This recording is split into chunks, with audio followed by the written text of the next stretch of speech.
ॐ श्रमचन्दनचर्चितो जलवपुः शुक्लाम्बरमल्लिका मालालङ्कृतकुण्डलापर्विलसन्मुक्तावलीशोभिता सर्वज्ञाननिदानपुस्तकधरा रुद्राक्षमालाकरा वाग्देवी वदनम्बुजे वसतु मे त्रैलोक्यमाता चिरम् मुखं करोति वाचालं पङ्गुं लङ्घयते गिरिं यत्कृपातमहं वन्दे परमानन्दमाधवम् सच्चिदानन्दरूपाय विश्वोत्पत्त्यादिहेतवे तापत्रय विनाशाय श्रीकृष्णाय वयं नुमः। नारायणं नमस्कृत्य नरं चैव नरोत्तमं देवीं सरस्वतीं व्यासं ततो जयमुदीरयेत्। अथ फाल्गुन शुक्ल एकादशी कथा। मान्धातो उवाच वद ब्रह्मन्महाभाग येन श्रेयो भवेन्मम इदृग्वर्तं वरमयोने तेनुकम्पास्ति चेन्महि। वसिष्ठ उवाच सरहस्यं सेतिहासं वर्तानां वर्तमुत्तमं कथयाम्यधुना तुभ्यं सर्वभूतफलप्रदम्। आमलक्यव्रतं राजन् महापातकनाशनं मोक्षदं सर्वलोकानां गोसहस्रफलप्रदम्। अत्रैवोदाहरामीममितिहासं पुरातनं यथा मुक्तिमनुप्राप्तो व्याधो हिंसासमन्वितः।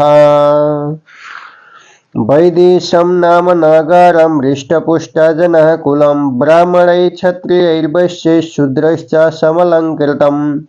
रुचिरं नृपशार्दूलं वर्मघोषानिनादितं न नास्ति को दुष्कृतिकस्तस्मिन् पुरवरे सदः। तत्र सोमन्वये राजा विख्यातः शशबिन्दुकः। राजा चैत्ररथो नाम धर्मात्मा सत्यसङ्गरः। नागायुतबलश्रीमान् शस्त्रशास्त्रार्थपारगः तस्मिन् शास्ति धर्मज्ञ धर्मात्मनिधरं प्रभो। कृपणो नैव कुत्रापि दृश्यते नैव निर्धन सुकालक्षेममारोग्यं तस्मिन् राज्यं प्रशासति। विष्णुभक्तिरता लोकास्तस्मिन् पुरवरे सदः। हरपूजरतश्चैव राजा चापि विशेषतः। न कृष्णायां न शुक्लायां द्वादश्यां भुञ्जते जनः सर्वधर्मान् परित्यज्य हरिभक्तिपरायणः। एवं संवत्सरा जग्मु बहवो राजसत्तम जनस्य सौख्ययुक्तस्य हरिभक्तिरतस्य च। अथ कालेन सम्प्राप्ता द्वादशी पुण्यसंयुता फाल्गुनस्य शीते पक्षे नाम्ना ह्यामलके स्मृतः। तामवाप्य जनः सर्वे बालकारस्थवीरा नृपः नियमं चोपवासं च सर्वे चक्रो नरः विभुः। महाफलं व्रतं ज्ञात्वा स्नानं कृत्वा नदीजले तत्र देवालये राजा लोकयुक्तो महाप्रभो। पूर्णकुम्भमवस्थाप्यं छत्रोपानः संयुतं पञ्चरत्नसमायुक्तं दिव्यगन्धादिवासितम्। धात्री धातुसमुद्भूते सर्वपातकनाशिनी आमलकी नमस्तुभ्यं गृहार्घ्योदकं मम। धात्री वर्मस्वरूपासि त्वं तु रामेण पूजिता प्रदक्षिणविधानेन सर्वपापहरा भवः। तत्र जागरणं चक्रो जनाः सर्वे स्वभक्तिता एतस्मिन्नेव काले तु व्याधस्तत्र समागतः। क्षुधा शर्म परिव्याप्तो महाभारण पीड़िता कुटुम्बार्थजीवघाती सर्वधर्म बहिष्कृतः। तत्र जागरणं पूर्वं मामलक्या सुधान्वितः दीपमालाकुलं दृष्ट्वा तत्रैव निशसाद स किमेतदिति संचित्य प्राप्तो विस्मयतां भीर्षं ददर्श कुम्भतत्रस्थं देवं दामोदरं तथा ददर्शामलके वृक्षं तत्रस्थाश्चैव दीपकं वैष्णवं च तथाख्यानं शुश्राव पठतां नडम् एकादशसमाहात्म्यं शुश्रावं क्षुधितोऽपि सन् जाग्रतस्तस्य सा रात्रि गता विस्मितचेतसः ततः प्रभातसमये विविशुरनगरं जनः व्याधोऽपि गृहमागत्य बुभुजे प्रीतमानसः ततः कालेन महता व्याधपञ्चत्वमागतः एकादश प्रभावेण रात्रौ जागरणेन च राज्यं पर्पते समूह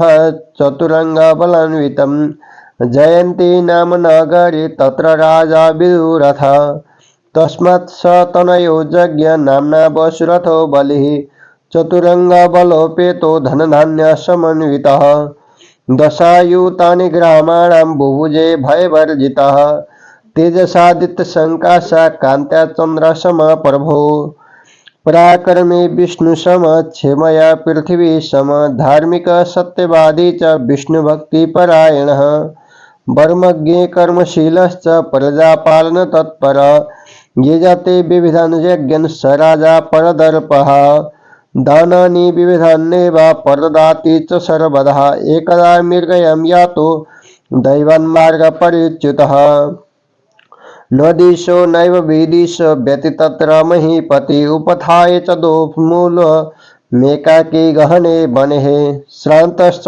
क्षुधितोऽत्यन्तं संविवेश महीपति अत्रान्तले मिलच्छ गणः पर्वन्तान्तरवासभाक् आययौ तत्र यत्रास्ते राजा परबलार्दनः कृतवैरास्तुते राज्ञः सर्वदिशोपतापितः परिवारे ततस्तस्तु राजानं भूरिदक्षिणम् हन्यतां चायं पूर्वैर्वैरविरुद्धधि अनेन निहता पूर्वं पितरो भ्रातरः सुतः पौत्राश्च भगिनीयश्च मातुलाश्च निपातिताः निष्कासिताश्च स्वस्थानं विक्षिप्ताश्च दिशो दश एतावदुक्तते सर्वे तत्रैनं हन्तुमुद्धता पार्श्वश्च पट्टिशैः खड्गैः बाणैः धनुषिस्थितैः सर्वतो रीरणास्ते च राजानं हन्तता सर्वाणि शस्त्राणि समाद्रवन्ति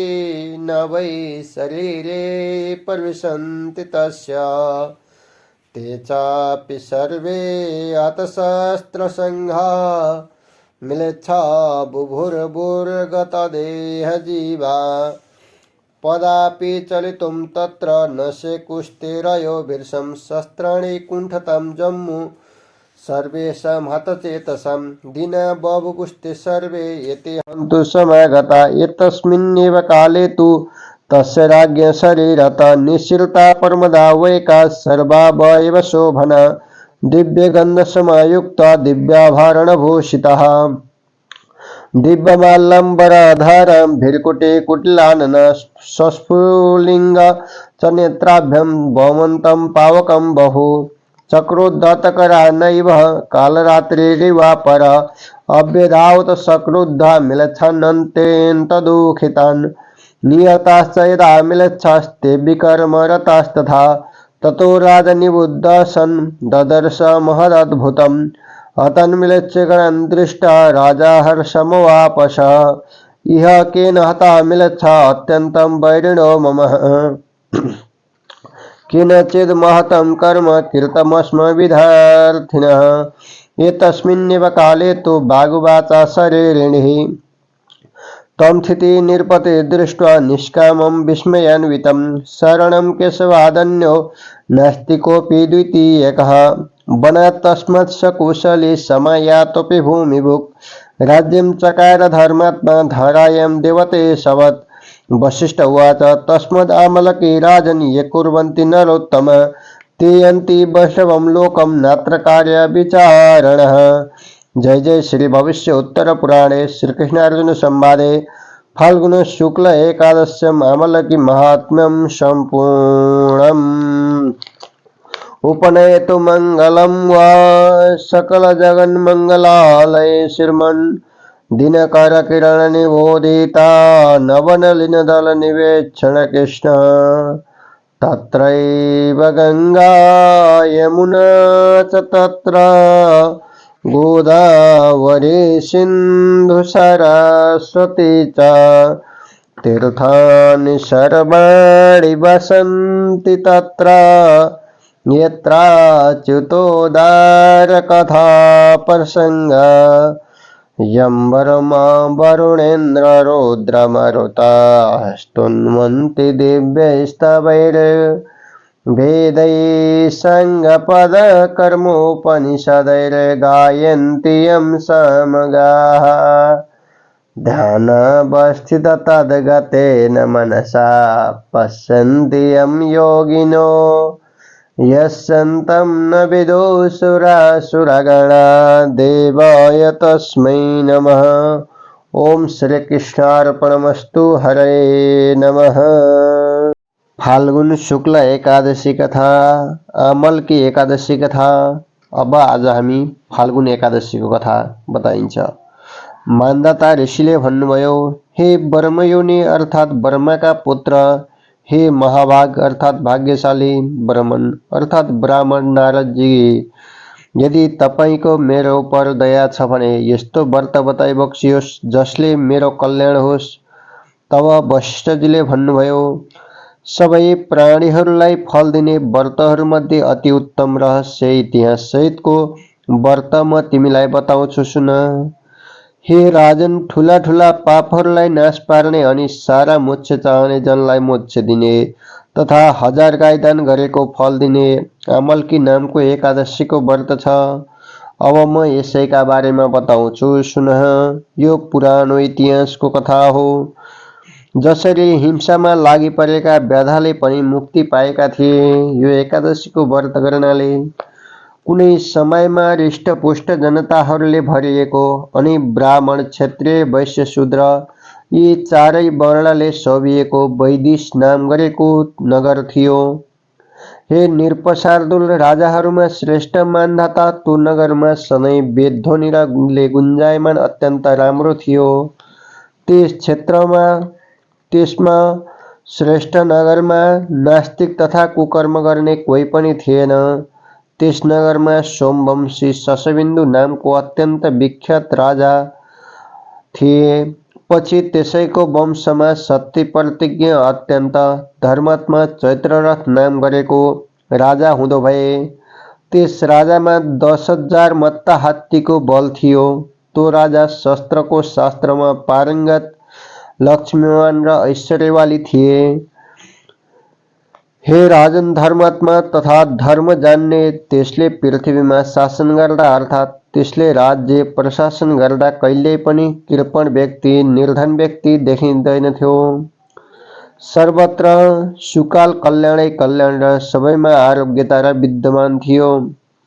त्यस श्रेष्ठ नगरमा जनताहरू सधैँ विष्णुको भक्तिमा रत रहन्थे। कति जनता शिवजीको पूजा गर्ने गर्थे। राजा पनि विशेष गरेर पूजापाठ नै गर्ने गर्दथे। द्वादशीविध कृष्ण पक्षको एकादशीमा वा शुक्ल पक्षको एकादशीमा त्यहाँ जनताहरू खाँदैन थिए। त्यस दिन सब कामधन्दा छोडेर हरिको भक्तिमा लागि परेका हुन्थे। हे श्रेष्ठ राजा, सुखै सम्पन्न ती हरिभक्तिमा लागि परेका जनहरूको यस्तै प्रकारले धेरै वर्षहरू बिते। यस्तै तरहले रहँदा बस्दा कुनै समयमा फाल्गुनको शुक्ल पक्षमा पर्ने अमलकी नामले पुकारिने पुण्यले भरिएको द्वादशीविध अमलकी एकादशी आयो।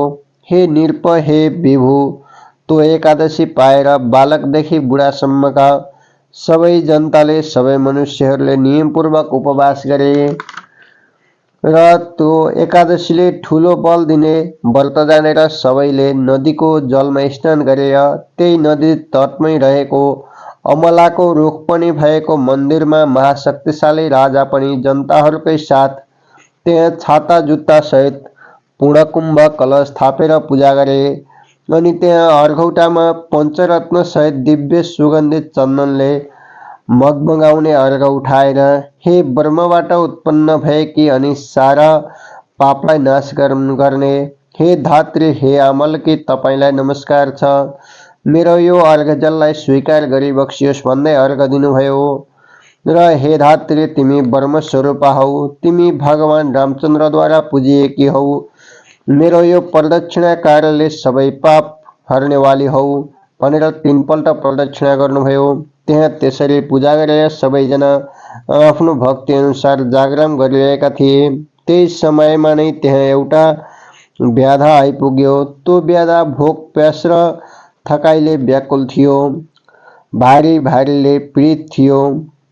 जहान परिवारका लागि प्राणी मार्ने त्यो सारा धर्मबाट बहिष्कार गरिएको थियो। भोकले व्याकुल भएको त्यो व्याधाले त्यहाँ अमलकीको जागरण र बत्तीहरूले जगमगाएको त्यो ठाउँ देखेर त्यो व्याधा त्यही नै थुचुक्क बस्यो र क्या हो यस्तो यो भन्ने ठानेर अत्यन्तै आश्चर्यचकित भयो र अनि उसले त्यहीँ रहेको सिँगारेको कलश देख्यो। तब भगवान दामोदरलाई पनि देख्यो अनि उसले अमलाको रोग पनि देख्यो, त्यहाँ रहेका बलेका बत्तीहरू पनि देख्यो अनि मानिसहरूले पढिरहेको विष्णुको कथा पनि सुन्नुभयो। भोकले व्याकुल भएको भए पनि एकादशीको महात्म्य सुन्यो। त्यस्तो झिलिमिली बत्ती पूजा आजा कथा कीर्तन सुन्दा र हेर्दा आश्चर्यचकित भएका उसको जागाको जागै त्यो रात छर्लङ्गै बित्यो।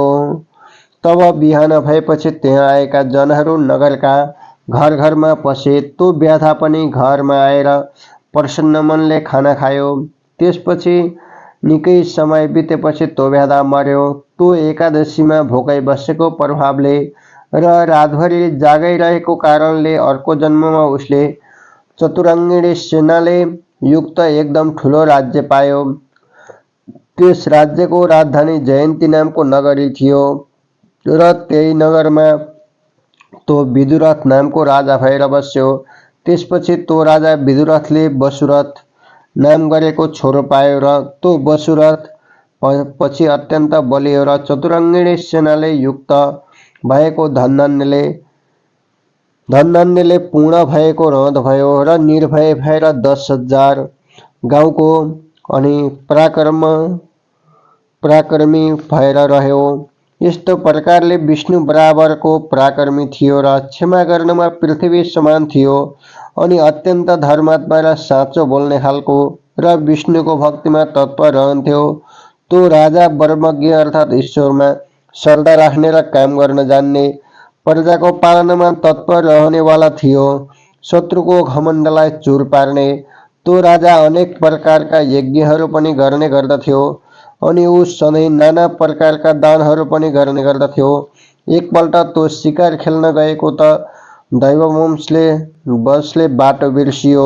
तब उस राजालाई त्यस जङ्गलमा दिशा विदिशाको ज्ञान भएन त त्यो बाक्लो वनमा पुरपुरामा दुवै हात लगाएर टुक्रुक्क बस्यो र थाकेको हुनाले असाध्यै भोकाएको त्यो राजा त्यहीँ बसिरहेको थियो। त्यसै समयमा पर्वतका गुफाहरूमा बस्ने म्लेच्छहरूको समूह जहाँ शत्रुको बल हर्ने गर्ने ती राजा बसेका थिए त्यहीँ आए। तब राजाले बैरी ठानेर सधैँ सताइएका ती म्लेच्छहरूले धेरै दाता ती राजालाई वरिपरिबाट घेरेर खडा रह्यो र हाम्रा पूर्वजहरूको कट्टर विरोधी यो राजालाई मार भन्न थाले। यसले हाम्रा पूर्वज पिताहरू, दाजुभाइहरू, छोराहरू, नातिहरू, भान्जाहरू, मामाहरू सबैलाई मारिदियो र कतिलाई आफ्नो घर गाउँबाट निकालिदियो। निकालिएका हामीहरू चारैतिर तितर-बितर भएका छौँ।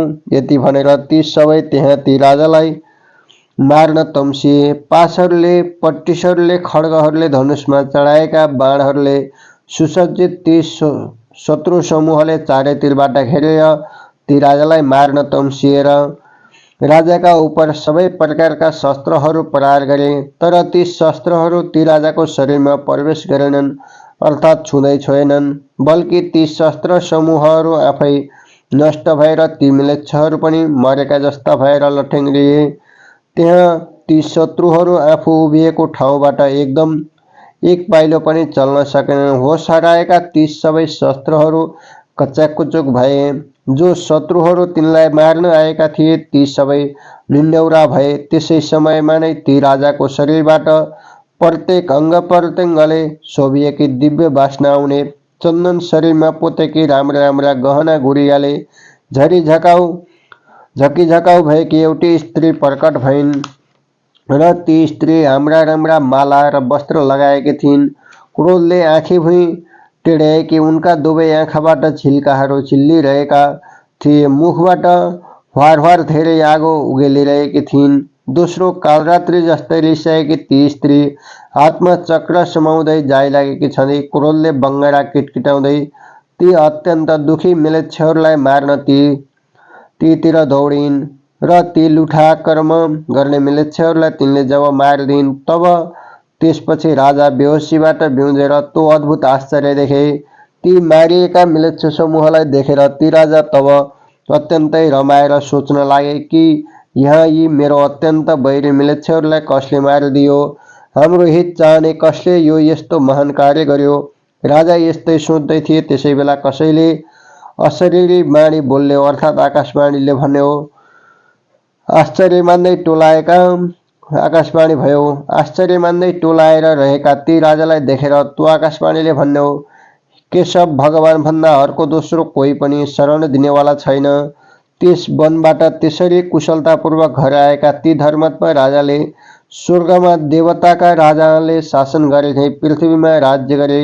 वशिष्ठजीले भन्नुभयो, यसकारण हे राजन, जो उत्तम मनुष्यहरू आमल्कीको व्रत गर्दछन् ती जनहरू मरेपछि सरासर वैष्णव लोकमा जान्छन्। यसबारेमा कुनै पनि विचार गर्नु पर्दैन। इति श्री एकादशी महात्म्यम सम्पूर्णम्।